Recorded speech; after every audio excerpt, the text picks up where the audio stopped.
नमस्कार मित्रांनो, जर तुमचं पॅन कार्ड हरवलं असेल तर टेन्शन घेण्याची काही गरज नाही. कारण मी जे सांगते ती स्टेप फॉलो करा. तुमचं पॅन कार्ड तुम्हाला 5 ते 6 दिवसात तुमच्या घरपोच मिळून जाईल.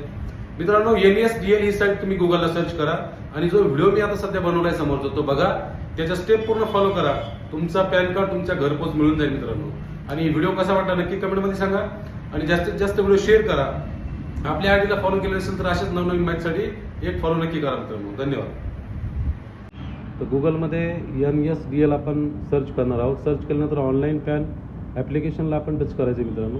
ते झाल्यानंतर वर आपल्याला तीन ऑप्शन दिसतात. एक आहे रिसेंटली पॅन, दुसरा आहे डाउनलोड पॅन कार्ड आणि तिसरं आपल्याला ऑप्शन घ्यायची गरजच नाही. तर रिक्वेस्ट टू रिपेंट आपण डाउनलोड करतोय. त्याच्यामध्ये आपण समोर सगळे डिटेल्स टाकले, आधार कार्डचे आणि पॅन कार्डचे डिटेल्स टाकून आपण सबमिट करतोय. सबमिट केल्यावर आपल्याला पूर्ण आपले डिटेल्स येणार. त्याच्यामध्ये आपल्याला ईमेल ID, मोबाईल नंबर आणि हे 3 ऑप्शन आहे.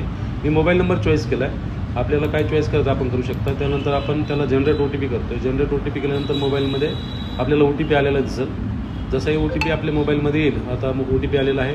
हा OTP आपण दिलेल्या ऑप्शनमध्ये टाकून घ्यायचा आहे मित्रांनो. त्या ऑप्शनमध्ये टाकल्यानंतर आपल्याला सर्च करायचं आहे.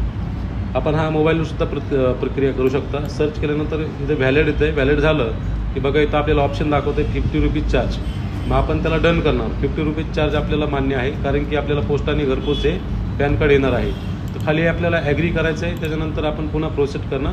प्रोसेस झाल्यानंतर पुन्हा 50 रुपयाचं ऑप्शन दाखवणार. आपण त्याला पे करणार. पे झाल्यानंतर इकडं आपल्याला ऑप्शन येतं आहे. आपण नेट बँकिंग, UPI कशाने आपण पेमेंट करणार. मी UPI चॉईस केलं. UPI चॉईस केल्यावर आपल्याला QR येणार.